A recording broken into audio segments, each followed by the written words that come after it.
Well, hello, and good morning. It's good to see so many of you here today. I'm adjusting a phone so I can see the screen a little bit better. Hopefully that's going to work. It's good to be here today. I hope you've had a fantastic weekend. I hope you've got to do a considerable amount. It's been a music weekend for me. Went to Nashville to see a concert. And one of the great things I love about concerts, also saw a great one here last night as well, is when the music gets into you and you just cannot control yourself. I will admit that Friday night, as the band was playing, I found myself moving. It's dark and no one can see, so there was less embarrassment than I'm suffering right now. And singing along, and I was like, man, what a good show. Even last night, I found my legs moving a little bit. I was seated and whatnot. It was fantastic. But there was a guy who was so into it, and I'd never seen this before. When the guitar player Friday night was just really getting into it, very passionate about it. This guy walks up next to me, and he just comes out and he starts doing this. And I was like, is he a wizard? Is he a spellcaster? What's going to happen here? And then he would kind of move back, and I would catch him out of the corner of my eye again, and he would just move up and do this during the solo. I was like, okay, buddy, that is so exciting. He was having the best time. But there was like 50,000 other people there having the best time as well. And those are fantastic moments. I love just being out with people and having those moments which are just so compelling that you feel like you've got to move and you've got to express yourself. And that occurred last night as well, and it was just super fun. I say that to suggest that today, while it's a different venue and different situation, I still hope you are moved. I hope when we come together and we worship God that there's an aspect of you that is moved. Now, that doesn't suggest that we get up and we dance today, or if you say something, you feel compelled to say amen, and you do this, I'm going to look away because I'll start laughing. But I hope you are compelled to move. There's a part of your spirit that's going to be drawn closer to God. I hope as we spend time in the Word that there's an aspect where you're like, yes. Now, I really hadn't seen that aspect of the Word before, and I want to move closer to God in the midst of that. I want my faith to grow. I hope we open ourselves to those experiences, and this doesn't become a very stale experience as we worship God. It is a privilege. It is an honor to get to do what we are doing right now. And we share that moment with thousands and thousands of Christians throughout the world. This is a special time. I hope it moves you as we talk about humility today. We've been going through talking about some of the things that we want to do, show how to be a better disciple of God. As we moved out of evangelism and we move into our responsibility to help develop new Christians, in fact, our responsibility to be better Christians, we're kind of exploring some avenues that are critical to Christianity. The last time we spoke on this topic, we were dealing with the idea that there's a need for us to love God more. How do we love God more and draw closer to Him? I think it goes without question. If you ask anyone, even someone who has just a passing interest with Christianity, they would say love would be a critical component. Absolutely must have love.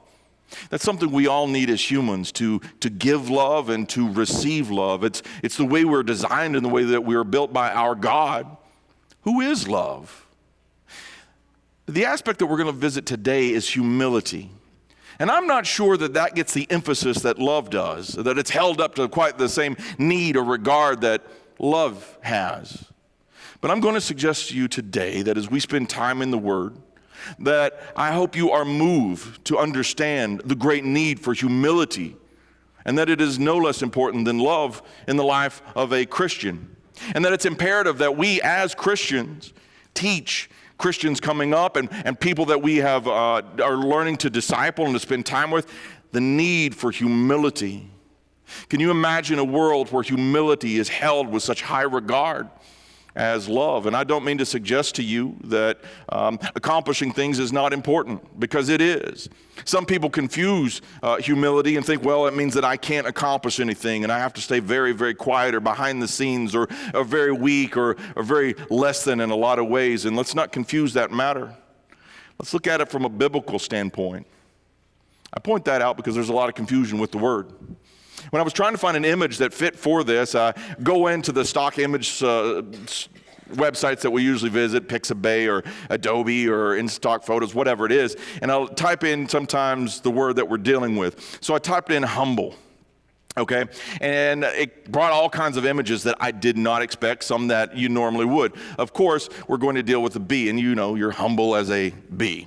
All right, expect those and the cliches. Work hard, stay humble. That was a phrase that kept popping up in various notebooks or paintings or art pieces or whatever. Okay, but then there was all these pictures of these people that were just sad. I mean, like really depressed looking people, and you know, that's a human experience, but I was like, what has that got to do with humble? And then there was a dilapidated house. I was like, what in the world is happening? Maybe it is you have been humbled by something. Okay, that makes sense. Not necessarily what we're talking about. But then I clicked on it because, you know, if you see a picture, it's usually going to have a lot of tags that go with it, thoughts or ideas that people associate with being humble. Well, no joke, next to humble was ruined, ruination, devastated, worried, poor. I was like, oh my, is this what people think being humble is? That it's always poverty? That it's always ruination? Is this where this is going? Because if so, there's a lot of confusion about that.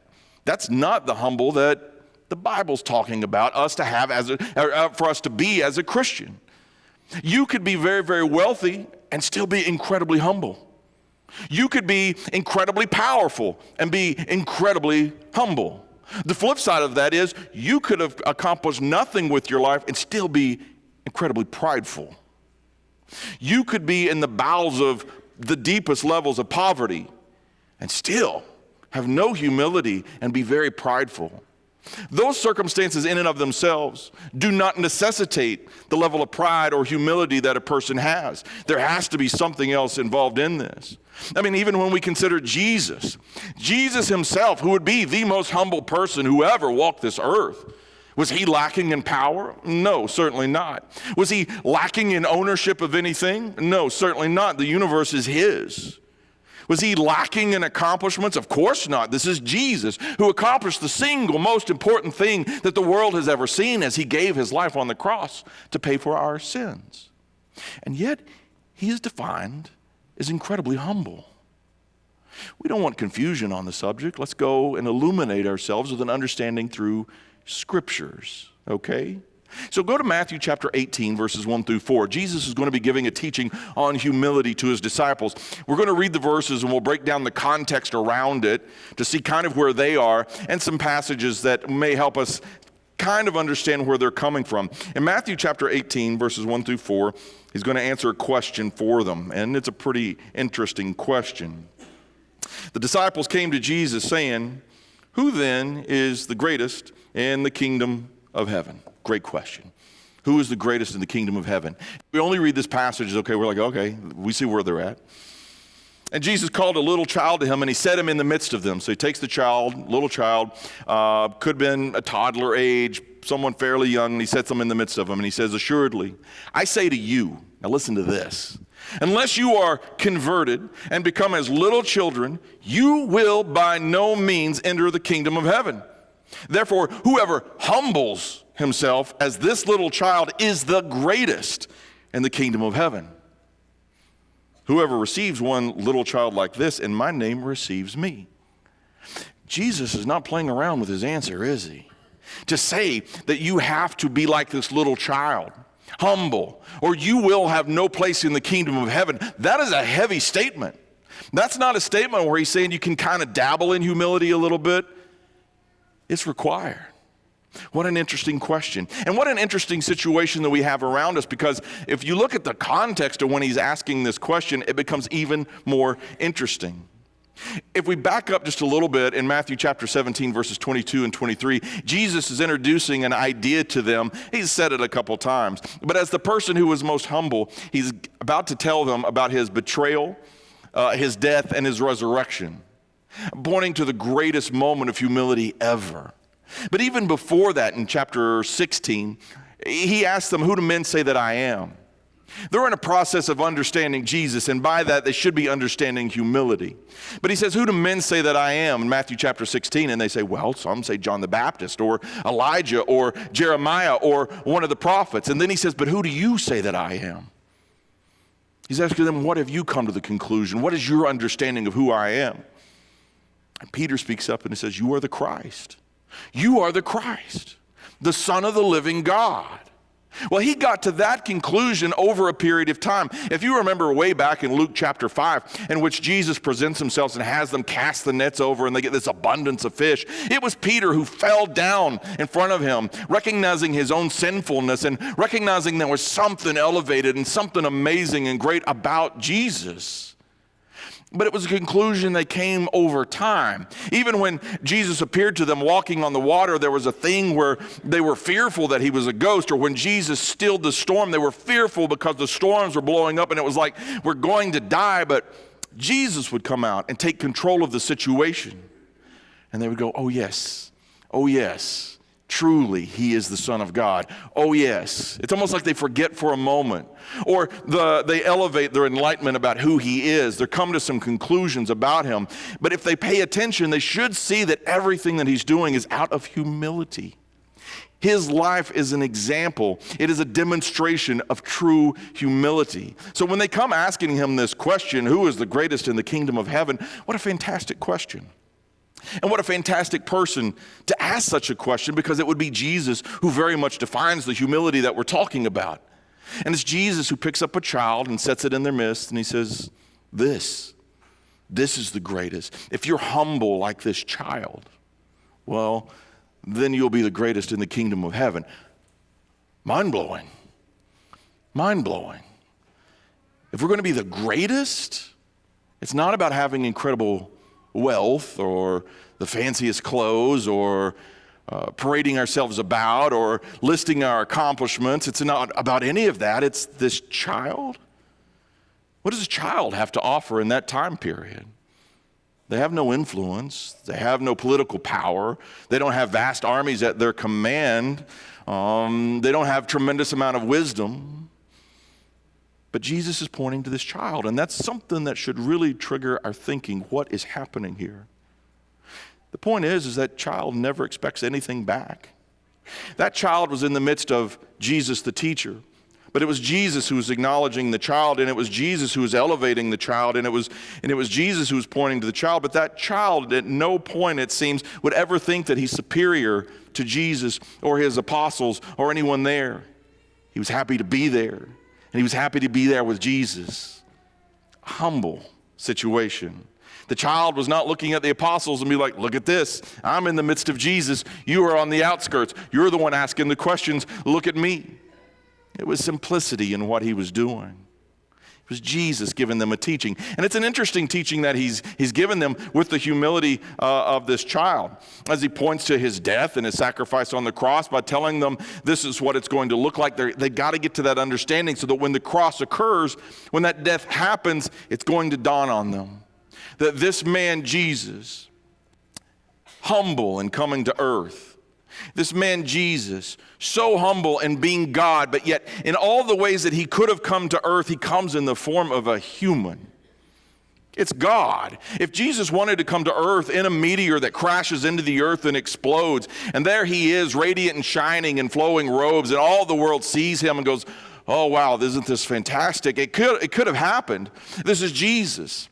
If he wanted to appear on earth so that the Red Sea parted and there he was in the midst, and it ties back to a story in a fantastical way, he could have done that. But this is Jesus. The man is so humble that he appears in the simple form of a vulnerable baby who would need to be taken care of and nursed by his mother and looked over by his father. And they were not of any great name themselves. It was Jesus who chose to come in such a way as to relate to mankind. Though he is infinitely more powerful and wise, and though he is infinitely more capable and needs nothing, he chose to come in this state, in that simple way, that humble way, so that he could accomplish a thing that we could not, our salvation. It was only Jesus that could go to the cross, and though he was guilty of nothing, truly, truly innocent, he humbled himself, became as a servant, allowed them to drive those nails into his hands, allowed them to beat him, allowed them to reject them, allowed them to lift him up on that cross. So humble. He died, paying for our sins. We did not deserve it. We are not worthy of that. And yet it was him who lowered himself to cover the cost of our failings. O wretched man that we are. Humility has never existed in a greater way than the form of Jesus. So all these teachings that he was giving them prior to that was leading up and demonstrating it and illuminating it over a period of time. The situation where they asked the question is especially interesting, not just because of the previous context. If you read the other passages that parallel this in the other Gospels, Mark chapter 9, beginning in verse 33, and Luke chapter 9, beginning in verse 46, you'll find out that it's quite the contrast with their question, or his answer of humility. Luke tells us they were disputing among themselves about which of them would be the greatest. Do you catch that? They're disputing amongst themselves about which of them will be the greatest. That's not humility. That's elevating themselves up. How can you ask that question when you're following Jesus, the greatest that ever was and ever will be, and who is defining humility, and your concern is which of you will be the greatest? Of course he's going to give them a teaching. They need the teaching.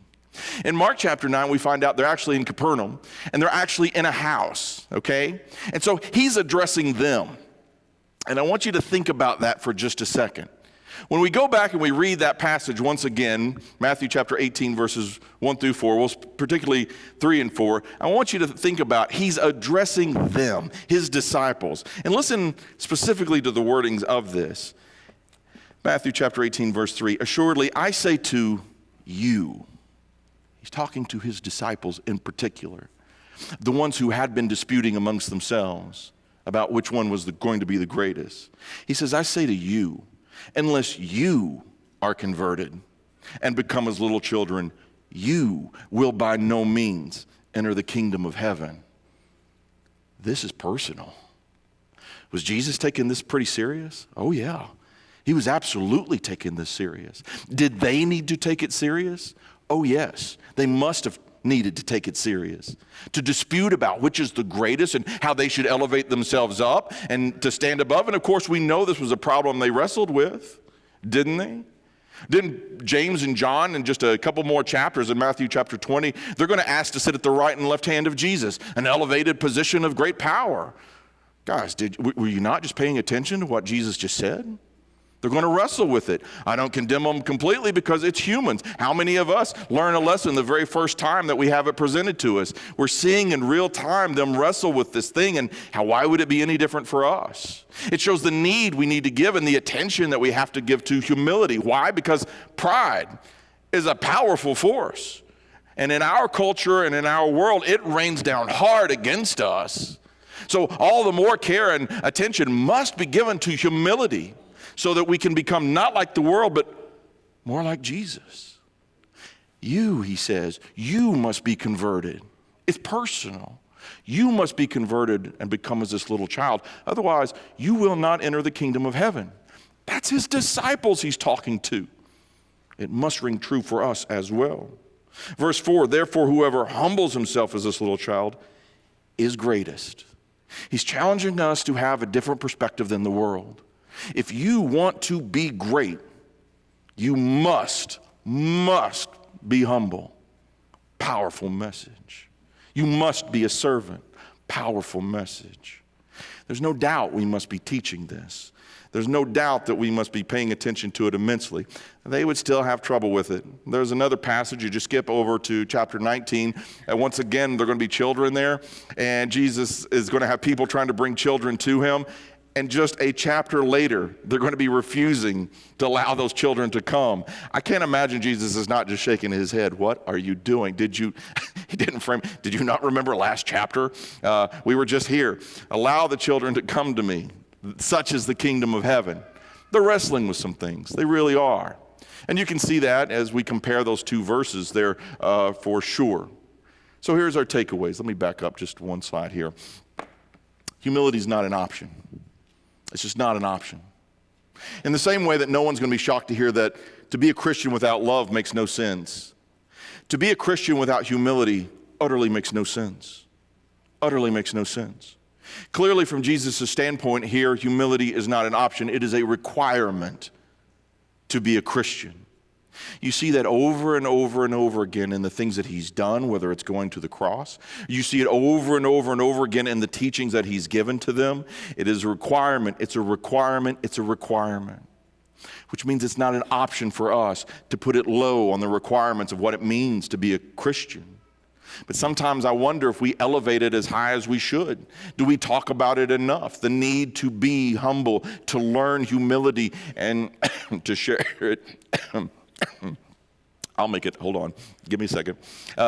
Is love and forgiveness and mercy and all the other qualities of Christianity. Intellectually, we would say, of course we know Christians should be humble, but the practice of it, the teaching of it, the how to be humble is a critical aspect of that, for sure. Humility is a choice. I think that's a very important thing to remember. You are not innately born with perfect humility. Not always. You're going to have that option to learn pride. I think that's an interesting thing about that child that Jesus put in the midst. I wonder if that child was so young that it had not yet learned to be prideful. It had not yet learned and listened to those lessons that come out of the world that teaches you to put yourself above everybody else. Push people down so that you can get ahead. There's a point where that gets learned, that gets taught, and it has to be unlearned and untaught if you're going to align with God. The disciples would clearly learn that lesson of pride by wanting to elevate themselves to key positions of power. But they would have done well to remember so many things of the times that they had been with Jesus. Even on the mountain transfiguration in Matthew chapter 17, do you remember Jesus took up Peter, James, and John? And he gave them that moment to witness him to be transfigured on the mountain. And what happened was Moses appeared next to Jesus, and Elijah appeared next to Jesus. Can you imagine what that must have been like for those three Jewish men? To have these two figures that had reigned so heavily and been so influential in the history of the Jewish people. And there was Moses. They could see Moses, who led their people out of slavery. Moses, who had received the Ten Commandments. Moses, who had spoken and written songs and had done so many amazing things and figured so prominently in their history. And there he was. And there was Elijah. Elijah, one of the great prophets of God. It was Elijah who stood up to false teachers and called down fire from heaven. It was Elijah that James and John referred to when they wanted to call down fire on the cities. There they are. And it was Peter who was thinking, okay, I've got the situation. We'll build tabernacles for all three of them. That seems right on some level, but they've missed the point. Jesus is in their midst. But it wasn't Jesus who stood up and said, no, I am the greatest. Even in this, there's a lesson. It was God who spoke. God spoke in the midst of this and said, this is my beloved Son. This is my beloved Son in whom I am well pleased. Hear him. Moses' time had come, and it had been very important in their history, no doubt. Elijah's period had come and no doubt had been very important. But this is Jesus, the Son of God. But it was God who pointed that out, and it was God who gave him the distinction. Jesus didn't have to point that out on his own. Someone else pointed it out for him. That's a true statement for us today. You do not need to go parade yourself through your works. You do not need to go elevate yourself. Someone else talking about you, how kind of them. How wonderful of them to do that. They give you the honor. It's a learned behavior. Let someone else give you the honor. You don't need to elevate yourself. If you find yourself elevating yourself and trying to get in how good you are, maybe it's best to close that mouth right then. And I don't mean that in a harsh way, unless you mean that and need it in a harsh way. But maybe that's the time you need to quit talking. One of the greatest things you can do is listen more. Listen more about other people's lives. Be humble. The story of life is not about me, and it's not about you. The life we have is God's. And allowing people to talk about their experience with God or their life itself and ingesting that is so important, and it teaches us to be humble. Listen more about other people's lives rather than professing your own. It'll keep that pride down, and that's pretty powerful. It's a learned behavior, humility. And it's something that Jesus taught often and in no small way. Even the scripture reading that Chris just gave us from Luke chapter 14, did you catch how specific that was? Go with me over to Luke chapter 14. It's so specific in what he's talking about here because Jesus is addressing what's something you're like, why is he talking about a wedding feast here? And getting invited to a wedding feast. He's teaching a lesson on humility is what he's doing, but he's meaning it in every single aspect of life. Everything that you do in life, even to the point of a wedding feast or where you sit. And he's addressing it because he's at the house of the ruler of the Pharisees, okay? And he's at a person's house who's of a very high position, a ruler of the ruling class of the religious leaders, the Pharisees, okay? And Jesus has noticed that they've arranged themselves and taken the better seats and arranged themselves in a hierarchy based on their sitting positions. And in this, there's an opportunity to teach humility. It's not about all that stuff. So he told a parable to those who were invited, verse 7, when he noted how they chose the best places. Humility's got to be through all of your life, even that moment. When you are invited by anyone to a wedding feast, do not sit down in the best place, lest one more honorable than you be invited by him. Do you see how he threw that one in there? There is always someone more honorable. Don't get too high on yourself. Someone's always going to be smarter. Someone's always going to be more talented. Someone's always going to be more skilled. Accept that, know that, and identify with that. It's built into what he's saying here. Do not sit down in the best place, lest one more, I'm going to live, I promise. If I don't know, keep going. Lest one more honorable than you be invited by him. And he who invited you and him come and say to you, give place to this man. And then you begin with shame to take the lowest place. Can you imagine being at a wedding feast and you taking this great seat, and then the guy comes up and says, I need your seat. This better guy comes along and I'm going to give it to him. Rough. And then everyone there watches you go to the lowly place. Ouch. That's pretty rough. I had something like this, not happen to me, but to a friend. He was at a funeral, and he was talking to a guy, and the guy decided that he wasn't as important as the people that just walked in. So he literally walked away and went and talked to the people he deemed more, important. Shame. It was shame on that guy, frankly, and it was shame on the other people, but whatever. People really deal with these sort of things. So give place to the man, and then you will begin with shame to take the lowest place. But when you are invited, verse 10, go and sit down in the lowest place, so that when he who invited you comes, he may say to you, friend, go up higher. Then you will have glory in the presence of those who sit at the table with you. For whoever exalts himself will be humbled, and he who humbles himself will be exalted. Okay, he's lived this. He's demonstrated this. Even on the mountain transfiguration, it was Jesus. It was Jesus who was exalted by God himself.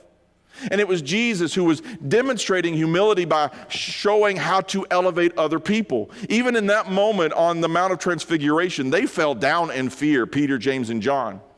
Jesus walked over to them and said to them, arise. He was lifting them up. Do not be afraid.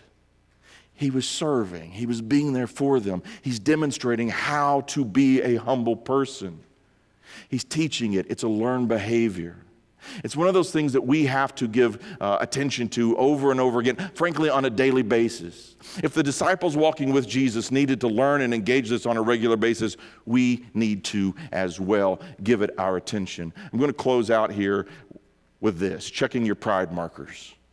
I think it's sometimes important to find out where we are. Check your pride markers. Pride's super sneaky, and it opposes humility in every way possible. And there's times that we may think, no, I'm doing pretty good. But be aware that that's when pride can get in there and get into your heart, and it can trip you up pretty bad. And not one of us is so good and so perfect that it can't affect us. So we have to give time and effort to it. We need to teach people to do this as well. Number one, if you find yourself being generally critical of other people, and this is where you sit, the first thing you come to is criticism of people, and you rarely see God's goodness in other people, be cautious. Be cautious. This could be an indicator that you have a very high opinion of yourself and very low opinion of other people. The Bible warns us that we should not think too highly of ourselves, not higher than we ought to think. And we've seen in Jesus this belief, this example of humility where we lower ourselves to serve other people.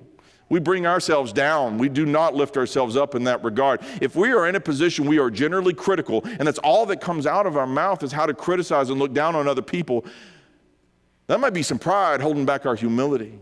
And if that's holding back our humility, that's holding back our effectiveness as a Christian and holds back our church. We don't want to give any room for that whatsoever. Be cautious in that regard. Number two, what if we belittle people's sins? What do I mean by that? We will not accept or tolerate sins, but our hearts and our compassion has to be towards lifting people up who are trapped by sin, who are caught by it. If our tendency is to look at a sinful person and go, they deserve it, they don't deserve the gospel, or we mock their sin and we mock their lives, we might be being a little bit self-righteous. We might find ourselves in the same category of those religious leaders in Matthew chapter 23. Jesus did not accept them, though they appeared very religious. He did not accept their attitudes to burden people and to beat them down. He called out their hypocrisy. We who have been saved from our sins should by no means belittle and put down other people who have yet to be saved from their sins. In fact, out of humility, we need to be concerned for their souls and go to them, not mocking, not hating, not condemning them with openness and complete disregard. But we will not accept their sins, but we'll show them how to be free from it through Jesus. We won't belittle anyone. What if we forget who God is? We posture boldly in that self-righteousness, building on the last one a bit. We do have a lot of freedom as a Christian. I mean, it's amazing that we could even talk to God in prayer. That is humbling, isn't it? God, the creator of the universe, allows us to speak to him, and he hears us. When I think back to those examples in the Bible of Isaiah falling down before the throne of God as he sees the magnificence of it, or I think of Peter falling down before Jesus on that boat, it makes sense to me. How could you not when you realize how big God is? Sometimes we fall into the temptation and we're like, oh, I'm a Christian and I've accomplished so much. Isn't God lucky to have me? You forget. You forget your place. Although we are a friend of Jesus, he's still God. And though we are able to boldly come before the throne of God, it's still God's throne. We cannot forget our place in serving our Master, our Lord, our King. He's deserving of all of those titles and should be given due reverence at the same time. That's humbling. And we are privileged to be able to give him glory and service today. We might also have a pride problem, though, if we are chasing down glory from men more than glory from God. I know a preacher, never would have met him unless I'd gone down there and seen him in Honduras. None of us will hear about him. We'll never see his books. You'll never see his talks. You'll never see anything about him because he's in such a small place off in the middle of nowhere in a tiny area that was utterly destroyed by the weather. They had to rebuild it out of cinder blocks. This guy is not chasing the glory of men at all. He sold his property. He moved down there so he could serve that community. I'm not even going to give you his name because he would not want that. He builds up a congregation. They go out in the community and they feed the children. And if those children don't come to that school where they educate the children as well, they're probably not eating on the weekend. They also set up a school for the women to teach them how to sew so they can earn money for their families as well. And the entire budget for that whole place is $50,000 a year. To take care of the church, the school, to feed the kids, to teach the women. We will never hear about him. He's not chasing the glory of men. He's pursuing God. And in no small way, it is amazing the thing that man has accomplished. He is so humble and he is so full of gratitude just to be able to serve in that capacity. Man, how does that not motivate you? How does that not demonstrate what Jesus has been teaching? You probably have stories in your own life of people that you've seen and then you know that pursue humility like that, and you're like, yes, teach me those lessons. Let me associate and pursue those people. They're not elevating themselves on wanting great statues or their names on buildings. They just want their name in the book of life and they want to serve God. That is something worth emulating. For sure, they get that message. But even they will tell you they probably still need to work on their humility. And I love that about them. They're constantly pursuing it. Number 5, last one, passing over those who give us little benefit. That's a pride issue. Jesus didn't do that. He picked up that child who had no power, no influence, no money, and he said, this child is important. It would be easy to ignore him, but out of that we have a lesson. And out of that, that child is sitting in the scriptures as a teacher of humility for all ages. Jesus didn't see anyone as worth passing over. He talked to the lame, he talked to the blind, he talked to the poor, he talked to the wealthy, he talked to the influential and the people that no one would pay attention to at all. Everyone mattered to Jesus. If we're going to be humble people and keep pride out of our lives, every single person must matter to us as well. That may require a pride check on our part. It's a challenging thing to be humble. But one of the things I hope you got out of this today as we look through the scriptures and examine this is it's critical. It is absolutely critical to the identity of a Christian. Keep that pride at bay and keep it in check always, and elevate the humility that you have by emulating Jesus, the author and finisher of our faith. Find ways to think not too highly of yourself, but think of ways that you may think higher of other people and lift them up. That's what we saw Jesus do. That's what I would challenge you to do this week. At the beginning, I said, I hope you're moved. I hope you're moved by the scriptures, and I hope you're moved by worship. And today, I hope you are moved, that you will be more humble than you've ever been before, that you will find ways to elevate the people around you, that you will teach this, and you'll take the responsibility to teach other people how to be humble as well. What a challenge. But also, what a life in God that we're allowed to have. Enjoy it. Be thrilled with it, and be excellent at it. With everything that you have, every fiber in your being, pursue God. We're going to close with that. And today, the invitation. Some of you here may not yet be a Christian. You can be. Some of you here today may not have dealt and faced with certain sins in your life. Maybe pride has eaten at you. Maybe you've given no attention to humility. You can do something about that now. You can take the first steps. You can turn your life around. It's a choice. It's always a choice. And God is giving you this time at this moment to do something about it. If there's a way that we can help you, if there's a way we can love you, if there's a way we can pray together, we may cry together, we may pursue the scriptures as hard as we have to together, we'll do it. We'll be here for you. We care about you. We love you. We'll do whatever we can to support you. If there's a need that you have and we can be there for you, let us know as we stand and as we sing.